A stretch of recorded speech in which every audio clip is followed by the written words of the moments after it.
The mining vessel Helios drifted silently through the Kuiper Belt, its massive collection arrays casting long shadows across the frozen void. Dr. Sarah Chen stood at the observation deck, her dark eyes fixed on the sensor readings that scrolled endlessly across her tablet. After 3 years of searching the outer solar system for rare Earth elements, the last thing she expected to find was a signal that defied explanation. "Dr. Chen, you need to see this." Marcus Webb's voice crackled through the ship's comm system. The young engineer's usual calm demeanor had given way to barely contained excitement. "The deep scan arrays are picking up something different." Sarah made her way through the ship's curved corridors to the engineering bay, her movements practiced after countless months in low gravity. The Helios might have been a mining vessel, but its sophisticated sensor suite made it perfect for her secondary mission, searching for signs of non-terrestrial artifacts. The engineering bay's holographic display filled the center of the room with a 3-dimensional representation of their search grid. A pulsing red dot marked their latest discovery, nestled within a cluster of frozen methane deposits. "At first, we thought it was just another metallic asteroid," Marcus explained, his fingers dancing across the control panel. "But look at this structural analysis." The hologram zoomed in, revealing perfectly geometric patterns beneath layers of ice and rock. "These aren't natural formations." Sarah's heart raced as she studied the readings. After 15 years in xenorchaeology, she'd investigated dozens of promising sites, all of them turning out to be natural phenomena or misidentified human debris. But this was different. The structure's composition included elements that shouldn't exist in stable forms, arranged in patterns that spoke of deliberate engineering. "How deep?" she asked, already reaching for her tablet to notify Earth Command. "About 2 kilometers below the surface." But that's not the strangest part. Marcus highlighted a section of the data stream. "It's giving off energy readings. Faint, but definitely there. Whatever this is, it's still active." Sarah's fingers hesitated over the emergency notification protocol. Discovery of active alien technology would trigger an immediate military response, ending their scientific mission and placing the find under military jurisdiction. But something about the energy signature tugged at her memory, a pattern she'd seen before in theoretical papers about advanced human technology. "Hold off on the general alert," she ordered, pulling up archived research files on her tablet. "There's something familiar about this." The next 12 hours passed in a blur of activity. The Helios's mining lasers, typically used to break down valuable mineral deposits, were repurposed to carefully melt through layers of ice and rock. As they dug deeper, the energy signatures grew stronger, and the geometric patterns resolved into distinct architectural features. "This can't be right," Marcus muttered, double-checking his instruments. "These materials, they're advanced, but they're definitely of human origin. Some of these alloys match experimental composites developed by the Mars colonies." Sarah nodded, her suspicions confirmed. "Because this isn't alien technology. It's ours. Or rather, it was ours, a very long time ago." The final layer of ice fell away, revealing a massive installation carved into the heart of the frozen planetoid. Its surfaces gleamed with an otherworldly sheen, covered in scripts that were simultaneously familiar and alien, like English letters evolved over countless centuries. As their lights played across the structure's surface, something awakened. Patterns of light rippled across the installation's skin, and a low hum vibrated through their suits' communication systems. A voice spoke, not in alien tongues, but in archaic, formal English. "Identity verification protocol initiated. Human genetic markers detected. Accessing temporal records. Time displacement. 997,342 solar cycles since last activation. Warning. Critical defense protocols remain armed. Please provide authorization for full system access." Sarah and Marcus exchanged shocked looks. The implications were staggering. Nearly 1,000,000 years ago, humanity had achieved technological capabilities far beyond their current understanding, and then somehow lost it all. More importantly, they had left behind automated defense systems, suggesting they had faced threats that required such extraordinary measures. "Dr. Chen," Marcus whispered, "what exactly did we just find?" Before Sarah could respond, the installation's systems surged with new energy. Holographic displays materialized around them, showing star charts and threat assessments. The formal voice returned, this time with an urgency that sent chills down Sarah's spine. "Warning: long-range sensors detecting approaching anomalies. Patterns match historical threat profile. The Shadow Collective. Defense grid activation required. Please acknowledge." Sarah realized they had stumbled upon something far more significant than an archaeological discovery. They had awakened humanity's ancient guardians, and they were telling her that Earth faced a threat it had forgotten existed. "This is Dr. Sarah Chen of the mining vessel Helios." She spoke clearly into her comm system. "I acknowledge the warning. Please provide full situation report." As the installation's AI began its briefing, Sarah knew that humanity's understanding of its own history and its place in the cosmos was about to change forever. The real question was whether they could relearn their ancestors' knowledge quickly enough to face what was coming. The Helios's communication arrays strained under the enormous data burst being transmitted to Earth Command. Sarah watched the progress bar crawl across her screen, knowing that each packet of information would send shockwaves through the scientific and military communities back home. The ancient installation's AI, which had introduced itself as Atlas, continued its systematic activation of long-dormant systems. Primary defense grid nodes responding, Atlas reported, its voice carrying the weight of eons, detecting 37 additional installations throughout the solar system. Current operational capacity, 12% of optimal parameters. Marcus worked frantically at his station, trying to process the stream of technical data flowing from the installation. "This is incredible," he breathed. "The power generation systems alone are centuries beyond our current technology. They're using controlled quantum fluctuations to harvest energy directly from spacetime." Sarah nodded absently, her attention focused on the historical archives Atlas was sharing. The story it told was simultaneously triumphant and tragic. 1,000,000 years ago, humanity had achieved technological supremacy among the stars, establishing colonies across hundreds of worlds. Then they encountered the Shadow Collective, a confederation of species that viewed organic evolution as an aberration to be corrected through forced synthetic conversion. The war lasted 3 centuries. Atlas explained, projecting a holographic display of ancient battles. Humanity prevailed, but at great cost. The decision was made to establish automated defense systems and allow civilization to rebuild naturally, protected by guardians like myself. "But why forget?" Sarah asked, watching scenes of ancient humans deliberately dismantling their advanced technology. "Why choose to start over?" "The war changed us," Atlas replied. "Your ancestors feared that maintaining such advancement without the tempering influence of natural development would lead humanity down the same path as the collective. They chose to begin anew, leaving behind only their guardians to ensure history would not repeat itself." The conversation was interrupted by a priority alert from Earth Command. Admiral Helena Zhang's face appeared on the main screen, her expression grave. "Dr. Chen, we've confirmed your findings with our own deep space installations. More importantly, we're detecting unusual activity at the edge of the Oort cloud. Multiple objects are decelerating from near light speed." Sarah felt her blood run cold. The Shadow Collective.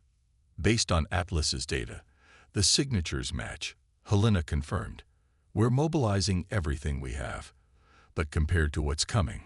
She left the sentence unfinished. Atlas's presence filled the command center. "The defense grid requires approximately 72 hours to achieve full operational status. However, we have a more immediate concern. The collective's first wave will arrive in less than 48 hours. Marcus pulled up tactical displays showing Earth's combined military forces, an impressive array of ships and stations that suddenly seemed painfully inadequate. Even with the defense grid, How can we possibly stand against an enemy that's had 1,000,000 years to advance their technology? Because they haven't, Sarah realized, connecting the dots in Atlas's historical data. They're machines. They optimize, but they don't truly innovate. They've spent 1,000,000 years becoming more efficient at what they already do, but they haven't fundamentally changed their approach. Correct, Atlas confirmed. However, humanity has evolved in ways the collective cannot predict. Your neuroplasticity, your ability to make intuitive leaps, these are advantages they cannot counter through pure computation. Admiral Zhang's expression hardened with determination. Then we'll need to combine our strengths. Dr. Chen, you and your team will work with Atlas to integrate our forces with the defense grid. I'll coordinate with other military commands to prepare a unified response. The next 24 hours transformed the solar system into a war zone. Dormant defense installations burst to life across planets, moons, and asteroids. Earth's ships practiced maneuvers alongside ancient automated weapons platforms, learning to work in concert with technology that bordered on magic. Sarah worked without rest, helping translate between modern military systems and Atlas's ancient protocols. The AI itself seemed to be evolving, adapting to contemporary humanity's methods and thought processes. It was a race against time, trying to forge an effective fighting force before the enemy arrived. Tell me honestly, Sarah asked Atlas during a rare quiet moment, what are our chances? The eye was silent for a long moment before responding. The collective believes they are coming to harvest a primitive species. Instead, they will face humanity operating at both ends of its potential. Your young civilization's adaptability combined with your ancestors' advanced technology. The outcome cannot be predicted with certainty. But I have observed something in these past hours that your ancestors knew well. Humanity is at its most formidable when facing impossible odds. You do not optimize. You transcend. Before Sarah could respond, alarms blared throughout the system. At the edge of human space, thousands of collective ships dropped out of faster-than-light travel. The enemy had arrived early. As battle stations sounded and ships moved into position, Sarah felt a strange calm settle over her. They weren't ready. The defense grid wasn't at full power. Their forces weren't fully integrated.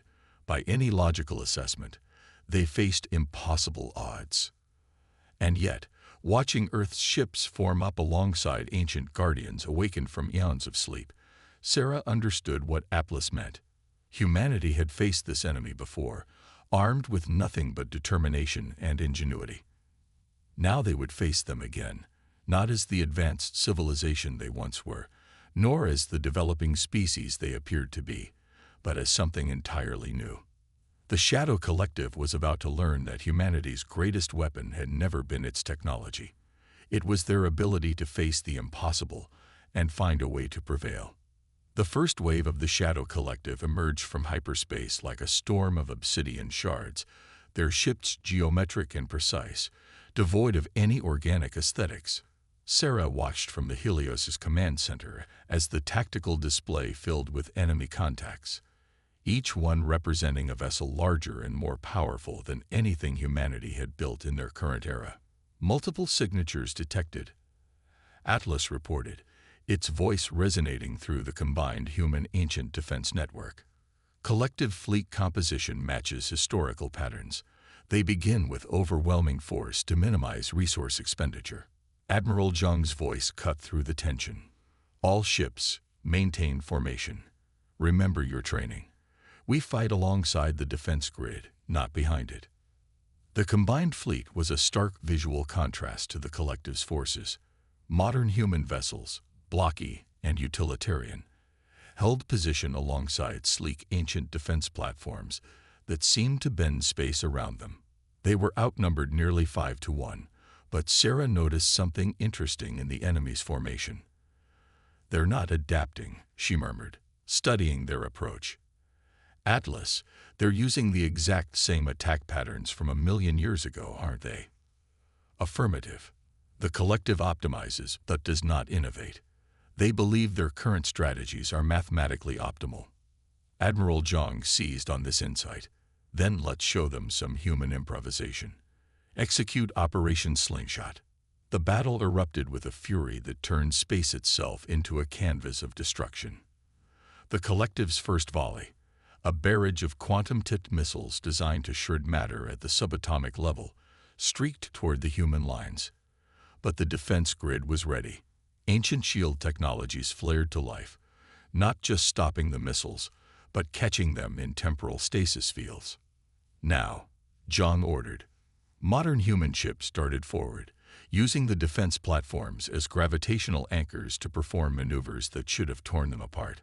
They swung around the ancient stations at impossible speeds, using the frozen missile barrage as cover, while they launched their own attacks from completely unexpected vectors. The collective's response was immediate but predictable.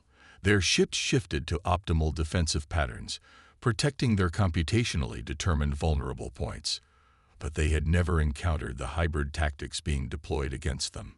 Sarah watched in amazement as human ingenuity merged with ancient technology. A destroyer captain used their ship's magnetic grapples to grab onto a defense platform, using its superior shielding as cover while unleashing a barrage of conventional missiles.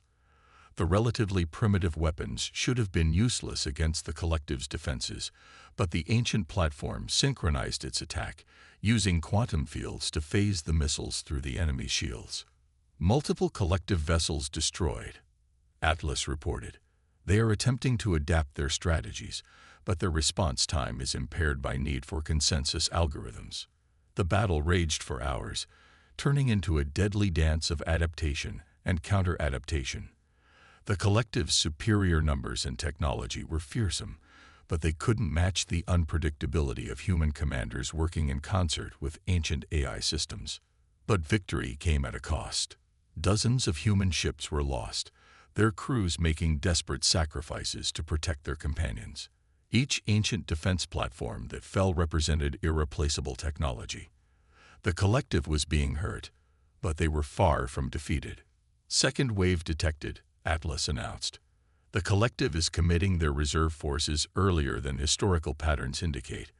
They are experiencing uncertainty. Sarah felt a chill. They're learning, aren't they? Not just optimizing, but actually adapting their fundamental strategies. Correct. The collective is demonstrating behavioral patterns not seen in any previous engagement. They are evolving. Admiral Zhang's hologram appeared, her uniform scorched, but her expression determined. Then we need to end this quickly.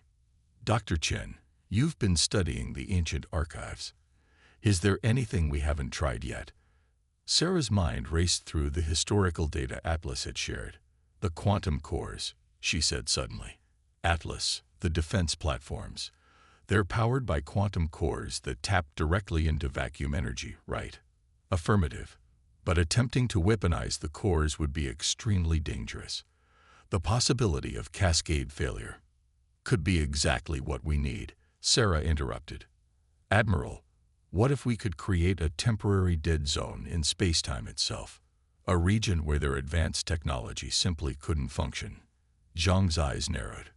Can we protect our own ships? The defense platforms were designed with fail-safes, Atlas confirmed.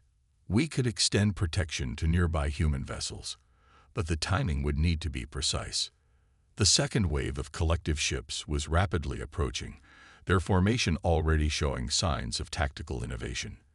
They were learning, adapting, becoming an even deadlier threat with each passing moment.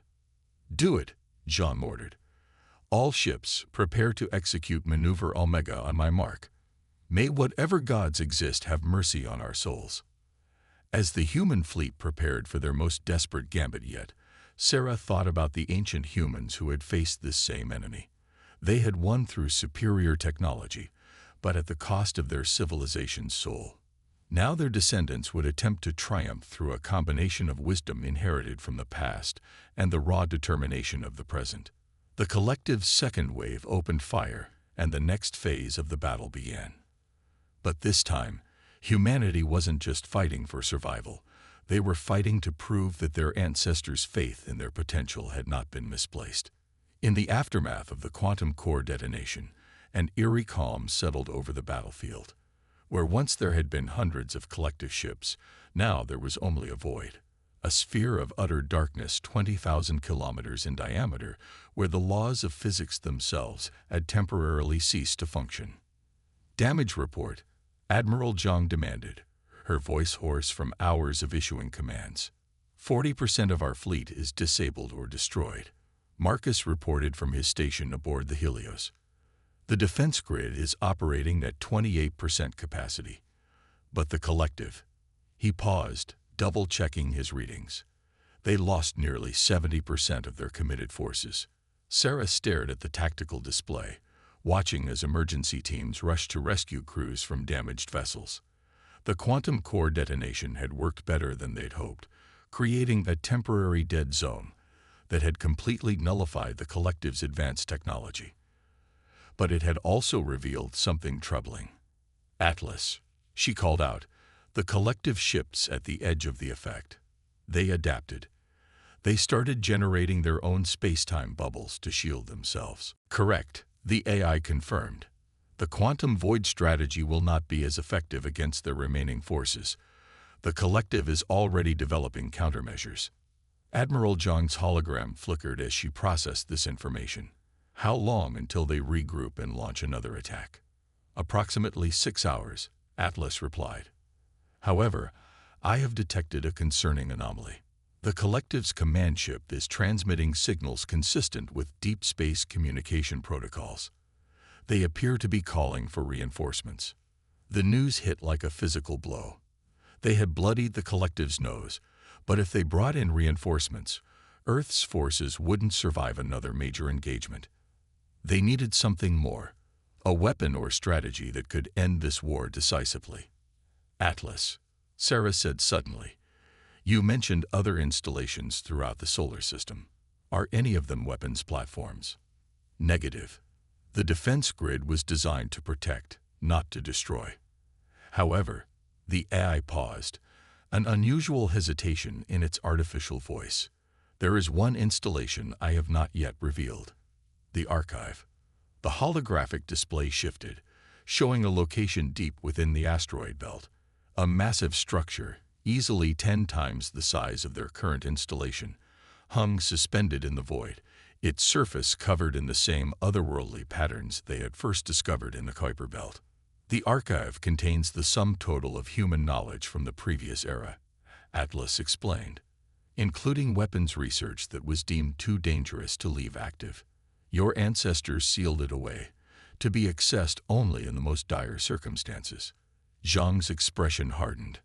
"I'd say fighting for the survival of our species qualifies as dire circumstances." "There is a complication," Atlas warned. "The archive can only be accessed by humans who prove themselves worthy of the knowledge it contains. Your ancestors believed that raw technological advancement without corresponding wisdom would lead to destruction." Sarah felt a chill run down her spine. "How do we prove ourselves worthy?" "The archive responds to actions, not words. Your battle against the collective has been observed. The decision to use the quantum cores, a desperate gambit that risked everything to save lives rather than simply destroy the enemy, has been noted, but the final test remains." Marcus looked up from his console. "What kind of test?" "The archive requires direct neural interface with human minds. It must verify that humanity's fundamental nature remains unchanged, that you still possess the qualities that made your ancestors choose to trust in future generations rather than maintain their technological supremacy." Direct neural interface. Zhang's hologram flickered with concern. "That sounds dangerous." "It is," Atlas confirmed. "The process will expose the subjects to the full knowledge of their ancestors. Many minds would break under the strain. Even those who survive may be forever changed by the experience." Sarah stood up, her decision already made. "I'll do it." "Dr. Chen," Zhang protested, "you're our primary xenorchaeologist. We can't risk." "That's exactly why it has to be me," Sarah interrupted. "I've spent my life studying the mysteries of human civilization. I understand our history, our potential, our flaws. If anyone can process this knowledge and remain grounded, It's someone who has dedicated their life to understanding where we came from. Marcus stepped forward. I'll go too. You'll need someone who understands the technical aspects of what we might learn. Atlas's presence seemed to fill the room. The archive will accept 2 interfaces. But be warned, what you learn there cannot be unlearned. You will carry the weight of 1,000,000 years of human knowledge and achievement. It may be a burden as much as a gift. The collective will return in force, John reminded them. Whatever you're going to do, it needs to happen fast. Sarah looked at Marcus, saw the same determination in his eyes that she felt. They had already awakened humanity's ancient guardians. Now they would reclaim humanity's ancient wisdom, not to restore their civilization to what it once was, but to forge something new from the combination of past and present. Atlas, Sarah commanded, set course for the archive. It's time to remember who we really are. As the Helios broke away from the fleet, Sarah watched Earth grow smaller in the viewport. Somewhere out there, the collective was regrouping, preparing to return with overwhelming force. But for the first time since this conflict began, she felt real hope. Their ancestors had faced this enemy and chosen to trust in humanity's future rather than their own power. Now it was time to prove that trust was not misplaced. The archive loomed before them, a massive structure that seemed to absorb light rather than reflect it. As the Helios approached, Sarah felt a strange resonance, as if the ancient installation was already reaching out to touch her mind. Beside her, Marcus checked their approach vector for the 3rd time, his movements betraying his nervous energy. Final approach initiated, Atlas announced. The archive is responding to human presence. Security protocols are disengaging. Through the viewport, sections of the archive's surface began to shift and rotate, revealing a docking bay large enough to accommodate ships far bigger than the Helios. As they maneuvered inside, Sarah's tablet lit up with urgent communications from Admiral Zhang. Collective reinforcements detected, the Admiral reported grimly. Multiple fleets approaching from 3 vectors. Estimated time to arrival: 2 hours. Whatever you're going to do in there, make it quick. The docking bay sealed behind them, and artificial gravity took hold. Sarah and Marcus made their way through the airlock, following Atlas's guidance through corridors that seemed to reshape themselves as they walked. The air smelled impossibly fresh for a facility that had been sealed for 1,000,000 years. The interface chamber lies ahead, Atlas informed them. Once inside, you will be connected directly to the archive's knowledge matrix. The process cannot be stopped once initiated. Are you certain you wish to proceed? Sarah looked at Marcus, saw her own determination reflected in his eyes. We're sure. The chamber was a perfect sphere, its walls covered in flowing patterns that seemed to move of their own accord. 2 reclined chairs sat at its center, surrounded by equipment that managed to look both incredibly advanced and organically alive. You know, Marcus said as they settled into the chairs, in every science fiction story, this is usually the part where something goes horribly wrong. Sarah managed a tight smile. Good thing this isn't fiction. The neural interface activated without warning or sensation. One moment Sarah was aware of the chamber, and the next her consciousness expanded to encompass vistas of knowledge so vast she felt her identity beginning to fragment. 1,000,000 years of human achievement, discovery, triumph, and tragedy poured through her mind. She saw the rise of the first human civilization to reach the stars, watched as they spread across the galaxy, marveled at technologies that broke the fundamental laws of physics. She experienced the first contact with the Shadow Collective, felt the horror as worlds fell to their relentless drive to perfect organic life through forced synthetic conversion. But most importantly, she understood why her ancestors had chosen to start over. The power they wielded had begun to change them, pushing them closer to becoming what they fought against. Their victory over the collective had come at the cost of their humanity, and so they had made the hardest choice possible. They didn't regress, Sarah whispered, her voice sounding strange in the chamber. They evolved. Marcus's voice came from beside her, thick with emotion. They chose to trust in natural development over artificial perfection. They bet everything on the belief that humanity would develop wisdom alongside technology. The knowledge continued to flow, but now it came with purpose and direction. Sarah understood not just the how of ancient human technology, but the why. She saw patterns and connections that linked past and present, showing ways to adapt their ancestors' achievements to work with modern human innovation. A warning klaxon shattered their revelation. Atlas's voice carried new urgency. Collective forces have arrived ahead of schedule. The defense grid cannot hold them back. You must complete the integration now.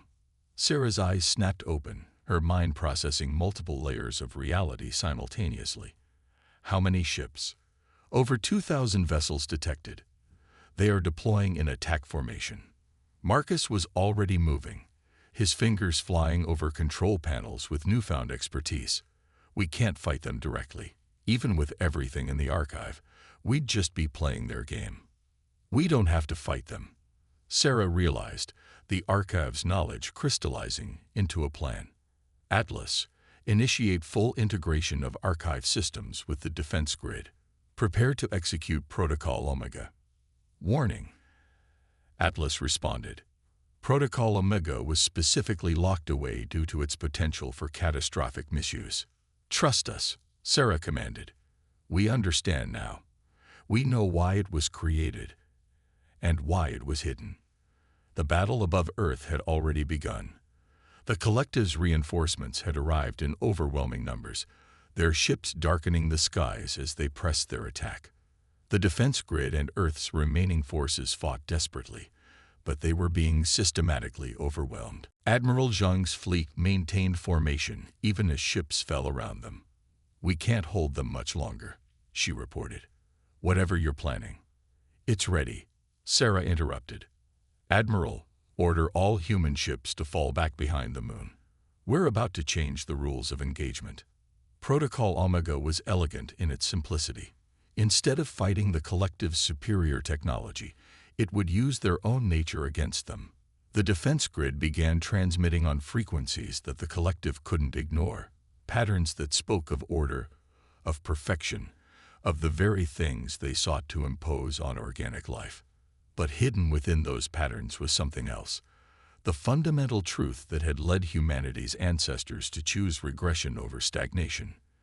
The math that proved, irrefutably, that true perfection could only come through natural evolution and growth. The effect on the collective was immediate and devastating. Their ships froze in space as their hybrid organic-synthetic minds tried to process information that contradicted the very core of their being. Some simply shut down, their systems unable to reconcile the paradox. Others began to exhibit signs of something unprecedented, genuine, unplanned evolution. It's working, Marcus reported, watching the tactical displays. Their fleet is fragmenting. Some ships are retreating, others are changing. Sarah nodded, understanding exactly what they were witnessing. We're not destroying them. We're giving them the same choice our ancestors made, the chance to grow naturally, to evolve through experience rather than optimization. The battle ended not with a decisive victory, but with a transformation. Most of the collective fleet retreated, their certainty shattered by the introduction of ideas they couldn't compute. Those that remained were already beginning to show signs of independent thought, breaking free from the consensus that had driven them for millions of years. Hours later, Sarah stood on the Helios observation deck, watching Earth rotate below. The ancient defense grid glittered in orbit, now fully integrated with modern human technology in ways that honored both past and present. What happens now? Marcus asked, joining her at the viewport. We rebuild, Sarah replied, not to recreate what our ancestors had, but to forge something new. They left us these tools not because they wanted us to follow their path, but because they trusted us to find our own. And the collective. They'll be back eventually, she admitted, but not as conquerors. They're experiencing true evolution for the first time in their existence. When they return, it will be to learn. Atlas's presence filled the room. The archive remains accessible to humanity, but its knowledge will be revealed gradually as your civilization demonstrates readiness for each advancement. This was always your ancestors' intent, not to grant power, but to guide growth. Sarah smiled, feeling the weight of ancient knowledge settling comfortably in her mind. Humanity had faced its greatest test not through superior firepower or advanced technology, but by proving they had developed the wisdom their ancestors hoped they would achieve. They had not merely survived. They had transcended.